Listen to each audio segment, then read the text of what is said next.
Növbəti dərsimiz 4-cü mövzu, 7-ci sinif 4-cü mövzu. Şagird partalarının və məişət masalarının təmiri. Bu mövzuda biz öyrənəcəyik ki, şagird partaları, məişət masaları necə təmir olunur? Ümumiyyətcə, mebelin təmiri zamanı nəyə fikir verməliyik? Ölçüsünə, quruluşuna və onun örtüyünə qoyulan tələblərə fikir verməliyik.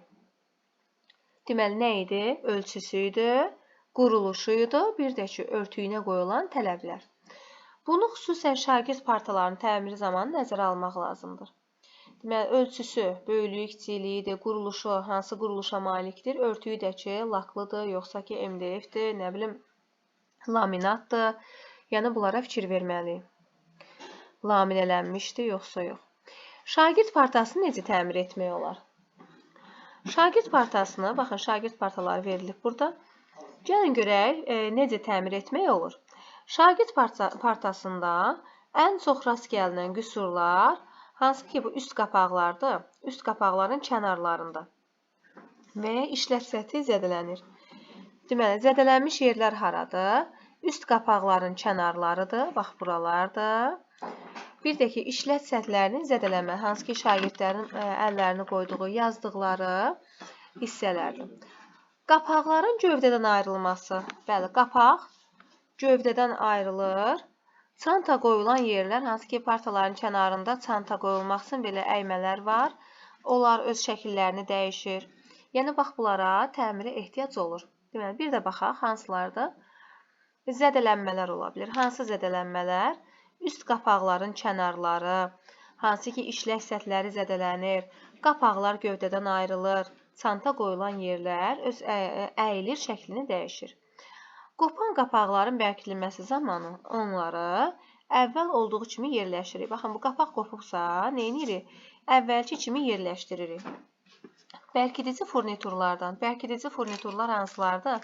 Tıxaclar ola bilər, şuruplar ola bilər. Baxın, şuruplar var. Hansı ki, stollar var, tıxac vasitəsilə, taxta tıxaclar vasitəsilə birləşir. Bax, onlar əgər zədələnərsə, nə edirik? Dağılmış yerlər taxmalarla və yapışqanlı tıxaclarla tutulmalıdır. Qapağı taxta gövdəyə əlavə olaraq üstdən tam keçməklə, baxın, 5-50 mm ölçüdə 2-4 şurupla bərkitmək məqsədə uyğundur. Neçə şurupla? 2-4 şurupla bərkitmək məqsədə uyğundur. 2 şurup buradadır, 2 şurup da buradadır, 4 şurup. Şurupları elə bulmaq lazımdır ki, onların başlıqları, baxın, şurupların başlıqları burada görünür də, düzdür? Başlıqlar bu qapağın səthindən 1-2 mm dərinə işləməlidir. Alınan boşluğu xüsusi materialla doldurmaq olar. Hansı ki, bizim boşluqlar var idi, tıxaclar. Onları biz xüsusi materialla doldura bilərik. Şuruplar hansı ki, 1-2 mm dərinə işlədi. Bax, onu deyir də, hansı ki, xüsusi materialla doldura bilərik. Parıldayan lak örtüyünü, bax, bunlar bizim təmirimiz idi. Necə təmir edə bilərik? Şagird partalarını. Əgər şagird partalarının üstü lak örtüyü ilə örtülübsə, onda nə etməliyik? Parıldayan lak örtüyünü bərpa etmək üçün əvvəlcə şagird partasının səthindən nə edirik? Tozu və çirki təmizləyirik. Bu bizim birinci addımımız. Birinci toz və çirki təmizləyirik. Sonra qüsurlu yerlərdən köhnə lak və ya emal örtüyünü sürtərək təmizləyirik. İkinci addımımız oldu ki, lak və emal örtüyünü sürtüb təmizləyirik. Üçüncü addımımız yenisini çəkirik. Baxın, 3 mərhələdən. Nitrolaklar nədir? Nitrolaklar hansı ki, nitrat əsasında hazırlanıb. Nitrat əsasında hazırlanmış benzin və yağlara davamlı lakdır. Deməli, nitrolak selüloza, nitrat əsasında hazırlanmış benzin və yağların davamlı lakdır. Deməli, nitrolakların əvəzinə fırça ilə asan sürtülən, lakin quruma müddəti çox olan parket lakından istifadə edirik. Deməli, nitrolakların əvəzinə nədən istifadə elədik? Parket laklarından. Aha, deməli, buradan da anladıq ki, parket laklarını asan sürtülən olur və quruma müddəti çox olur. Təmir edilmiş şagird partalarında əzilmə, cızılma, digər zədələnmələr yarada bilən itik künclər və tillər, irəli çıxan şuruplar olmamalıdır. Bəli, hansı ki, uşaqların geyimlərinə zərər yetirməsin. Məişət interyerinin, interyer əvvəlki mövzularda biz öyrənmişdik ki, hansı ki, binanın, mənzilin daxili tərtibatıdır interyer. Bəli, burada da verib ki, mənzilin daxili tərtibatı. Məişət interyerinin əsas elementlərindən biri nədir? Masadır. Masa. Məişət masalarında əsas narahatlığı ayaqların yuxarı hissələrindəki məişət masalarında əsas narahatlığı ayaqların yuxarı hissələrindəki birləşdirmələr yaradır. Böyük təzyiq altında olduğuna görə onlar zəifləyir və hətta qopub düşə bilir. Deməli, əsas narahatlığı yaradan nədir? Birləşmələr. Masaların birləşmələri. Böyük təzyiq olarsa, onlar zəifləyir, hətta qopub düşə bilirlər. Məişət masalarında bir çox nasazlıqları təmir vasitəsilə asanlıqla aradan qaldırmaq olur. Bəli, təmir edib asanlıqla aradan qaldıra bilirik. Bəs məişət masasını necə təmir etmək olar? Məişətdə istifadə edilmək üçün nəzərdə tutulmuş masaların əksəriyyətində ayaqların üst hissələrinə, ayaqların üst hissəsi burada, üst hissələrinə çip birləşdirilmiş və nazik üfüqi bağlamalardan ibarət. Baxın, söhbət bundan gedir. Nazik üfüqi bağlamalardan ibarət təməl şəklində çərçivəyə qeydirilmiş üst taxta var. Bəzi hallarda çərçivə üst hissə ilə birləşdirilir. Deməli, çərçivə, hansı ki, bu çərçivə üst hissə ilə birləşdirilir. Ayaqları isə çərçivəyə boltlarla bağlanılır. Yəni, bu ayaqlar bu çərçivəyə boltlar vasitəsilə bağlanılır. Deməli, belə başa düşdük ki, çərçivə üst hissəyə birləşdirilir. Ayaqlar isə çərçivəyə boltlar vasitəsilə bağlanılır. Sadə quruluşlu masalarda ayaqlar birbaşa üst hissənin alt tərəfinə müxtəlif üsullarla birləşdirilir. Deməli, bu bizim mürəkkəb quruluşlu masamız idi. Sadə quruluşlu masalarda necədir? Ayaqlar birbaşa üst hissənin alt tərəfinə müxtəlif üsullarla birləşdirilir. Bu üsullar o qədər də etibarlı olmur. Məsələn, tərkibi məlum olmayan yapışqanla, sına biləcək zivana və çivlərlə, müəllimlər, çiv də taxta mıx deməkdir. Hansı ki, zivana və taxta çivlərlə tədricən boşalıb laxlayan lövhəciklərlə şurup və ya boltlarla olan birləşmələr tez bir zamanda öz qüvvəsini itirir. Laxlayan yapışqanlı bərkitmələri yenidən yapışdırmaqla asanlıqla bərpa etmək olar. Lakin masaların tərkib hissələrinin daha ciddi aralanmalarını bərpa etmək üçün birləşmələrin sınan hissələrini yeniləri ilə əvəz edirik. Deməli, tərkib hissələrinin daha ciddi aralanmalarını bərpa etmək üçün birləşmələrin sınan hissələri yeniləri ilə əvəz olunur. Təmirin keyfiyyətli olması üçün birləşmələri metal künc lövhəcikləri ilə bərkitmək olar. Deməli, keyfiyyətli olması üçün künc lövhəcikləri ilə bərkidirik. Baxın, bunlar da bizim künc lövhədir. Bu küpləşdiricimizdir, bu da künclüklərimizdir. Hərəkətli hissələri olan masaların təmiri üçün isə başqa tədbirlər görmək lazımdır. Hərəkətli hissələr. Açılıb yığılan masanın zədələnmiş mexanizmini onun çəkilən hissələrinin təmizləməklə və yağlamaqla düzəltmək olar. Hansı ki, bizim masalarımız açılıb yığılır, düzdür, onların zədələnmiş mexanizmini eləyirik. Yağlamaqla, təmizləməklə hissələrini düzəldə bilirik. Sınıb sıradan çıxmış mexanizmləri mütləq yeniləri ilə əvəz etmək lazımdır. Sıradan çıxmış mexanizmləri eləyirik, yenisi ilə əvəz edirik. Bəs masanın üst taxtası ayrılarsa da etməliyik. Zədələnmiş birləşməni təmir etmək üçün masanı çeviririk. Onu bir neçə qat bükülmüş parçanı və ya xalçanın üzərinə qoyuruq. Sonra masanın üst taxtası çıxarılır. Deməli, xalçanı və ya parçanın üstünə qoyduq, masanın üst taxtası çıxarılır. Əgər o sıxıcı metal lövhəciklərlə bərkidilmişdirsə, şuruplar və lövhəciklər sökülür və masanın üst taxtası ayrılır. Deməli, nədir? Masanı tərs çevirdik. Üst taxtasını çıxartdıq.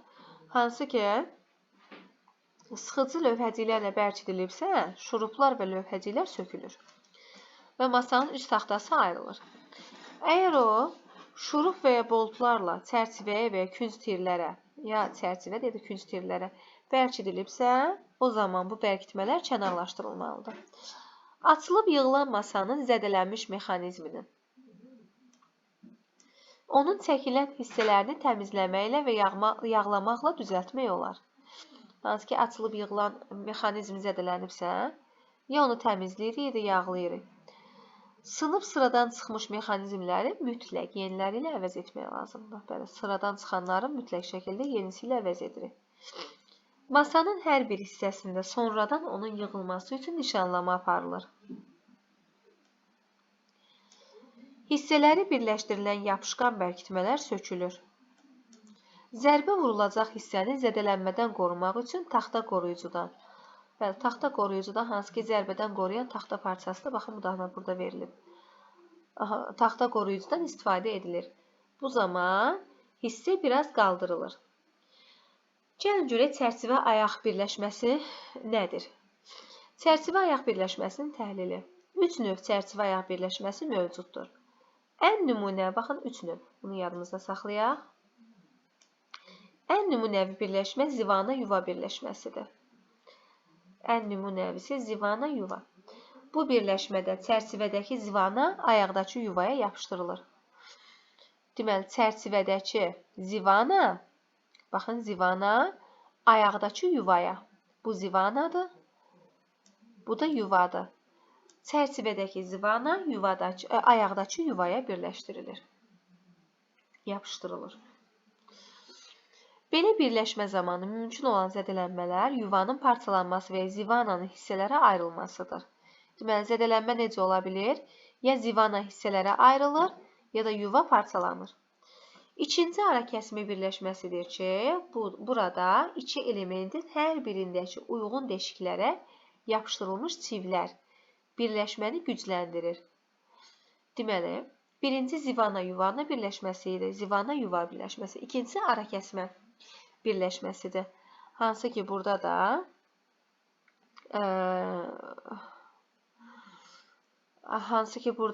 ikinci ara kəsmə birləşməsidir ki, burada iki elementin hər birindəki uyğun deşiklərə, baxın, buradakı uyğun deşiklərə çivlər yerləşdirilir.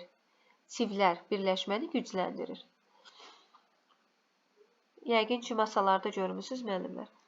Əgər çivlər sınarsa, bax, bunlardan biri və yaxud da ikisi də sınarsa, onları burğulamaq və dəyişmək lazımdır. Çivli və ya çivsiz ara kəsmə birləşmələr bəzən künclü lövhəciklərlə də daha möhkəmləndirilir. Bəli, künclü birləşmələr baxımından da burada gördüyümüzdür, künc lövhəcikləri. Növbəti birləşmə isə şurup birləşməsidir. Hansı ki, şuruplar vasitəsilə çərçivə ayağa birləşdirilir. Bunlar da tıxaclardır, hansı ki, şuruplardan sonraki qoyulacaq tıxaclar. Əgər ayaqlar çəpləşdirilmiş vəziyyətdə bərkidilərsə, çərçivə yapışqanla örtülür və hər ayağın çöl tərəfinə şuruplarla birləşdirilir. Bəli, hər ayağın, baxın, ayağın çöl tərəfinə şuruplarla bunlar daxildən birləşdirilir. Amma şuruplar isə kənardan, xaricdən birləşdirilir. Şurupların başlıqları çərçivənin səthində aşağıda əks tərəfə burğulanmış və plastik tıxaclarla doldurulmuş deşiklərə qoyulur. Baxın, söhbət bundan gedir. Tıxaclar, plastik tıxaclar bunlardır. Əgər şuruplar ayaqdan düşürsə, tıxaclar çərçivədən dartılıb və ya burğulanıb çıxarılır. Şuruplar ayaqdan düşürsə, tıxaclar çərçivədən dartılıb, burğulanıb çıxarılır. Şuruplar kənarlaşdırılır. Bəli, şurupları kənarlaşdırırıq. Birləşmə yenidən yapışdırılır. Bərkitmək üçün eyni uzunluqda, lakin bir qədər böyük diametri. Bəli, diametri böyük olan şuruplardan istifadə edilir. Biz bunu 5-ci sinifdə də keçmişdik. Aha. Bu zaman şurup başlıqları üçün əks istiqamətdə buruqlanmış deşiklərin baş hissələrini böyütmək lazım gələ bilər. Amma bir şərtlə ki, şurupların yivlərinə uyğun aşağı hissələr təkrarən buruqlanmasın. Gəlin görək, bəs masanın ayağını necə təmir edirik? Masanın ayağının yuxarı hissəsindəki çatın təmiri texnologiyası. Bu iş üçün vacib resurslar nədir? Yapışqan və sıxacılardır. Çatın bağlanması üçün, əgər çat varsa, nə edirik? Çatın bağlanması üçün C şəkilli sıxacdan, yəni məncənədən, bax, söhbət bundan gedir. C şəkilli sıxacdan, məncənələrdən eyni təzyiqin saxlanması məqsədi ilə yapışdırılmış çərçivə ayaq birləşmələrində isə hansı ki, dövrələmə sıxacdan istifadə edilir. Deməli, dövrələmə sıxacı nə üçün imiş? Hansı ki, eyni təzyiqi saxlamaq üçün. Eyni təzyiqi saxlanması üçün. Bəs G şəkilli sıxacı nə üçün imiş? Çatın bağlanması üçün. Sıxacıları bağladıqda onların ağızlarının altına yumuşaq oduncaq hissələr qoyulur ki, sıxılan hissələrin səthində zədələnmələr olmasın. Əgər çat ayağın baş hissəsində, baxın, ayağın baş hissəsində, çat ayağın baş hissəsindədirsə, yuvanın ətrafında əmələ gəlibsə, onda çata və eləcə də yuva ilə zivan arasındakı nazik deşik yapışqan yeridir. Birləşməni iki sıxacla sıxın. Sıxaclar hansıları idi? C şəkilli də ola bilər, dövrələmə də ola bilər.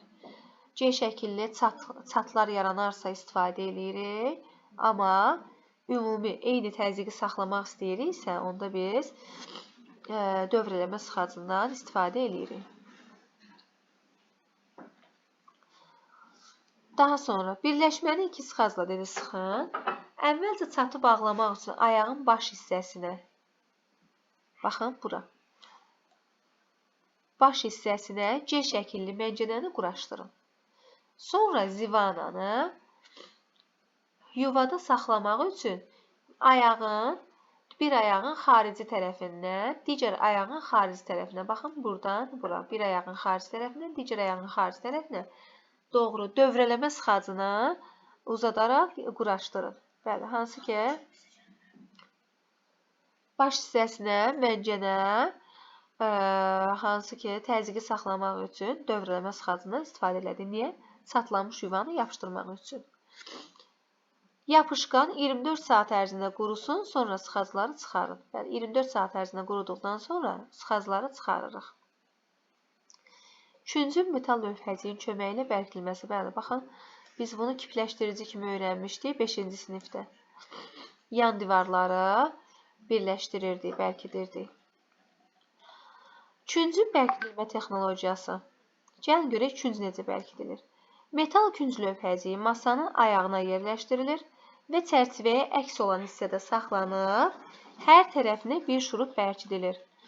Bəli, hansı ki, metal künc dedik ki, lövhəciyi masanın ayağına, baxın, ayağına yerləşdirilir və çərçivə budur da, çərçivəyə əks olan istiqamətdə hissədə saxlanıb, hər tərəfinə bir şurup bərkidilir.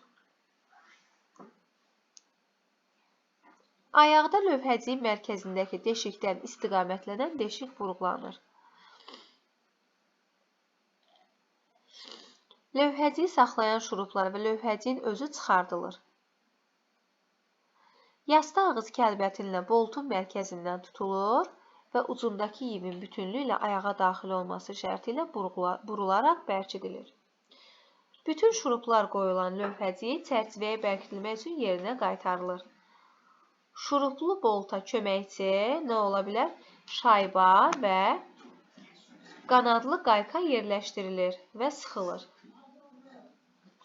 Mebelin sadə və əsaslı təmiri onun istismar müddətini artırır. Təhlükəsizlik qaydaları hansılardır? Sıxacdakı vintin sonundakı dəstəyin sərbəst fırlanmasına əmin olmaq lazımdır. Sıxacdakı vintin sonundakı dəstəyin sərbəst fırlanmasına əmin olmaq lazımdır. Materialın səthinin korlanmaması üçün vintli sıxacın altına oduncaq qoyulmalıdır. İşi qurtardıqdan sonra sıxıcılar çıxarılmalıdır. Hərəkət edən bütün hissələri təmiz və yüngül yağlanmış vəziyyətdə saxlamaq lazımdır. Müəllimlər, bu da oldu bizim növbəti mövzumuz, hansı ki, məişət masalarının və şagird partalarının təmiri.